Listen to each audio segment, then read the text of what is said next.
mainit na balita, nag-resign na si Herbert Matienzo bilang Executive Director ng Philippine Contractors Accreditation Board o PICAB, ang ahensyang nagbibigay ng lisensya sa mga kontraktor sa gobyerno. Sa gitna po yan ng issue ng mga maanumalyang flood control projects. Sa isang text message sa DZBB, sinabi ni Trade and Industry Secretary Maria Cristina Roque na personal ang dahilan ng pagbibitiw sa pwesto ni Matienzo. Nag-resign si Matienzo sa gitna ng investigasyon sa maanumalya umanong flood control projects.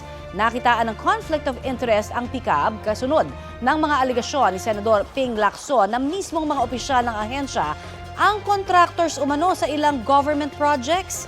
Ipinagbibili rin umano ng PICAB ang accreditation nito sa mga kontraktor na una nang itinanggi ng ahensya. Nasa direktang pamamahala ngayon ni Roque ang PICAB kasunod po ng mga naturang aligasyon. Sinisikap pang kunin ng GMA Integrated News ang pahayag ni Matienzo kaugnay sa kanyang pagre-resign sa PICAB.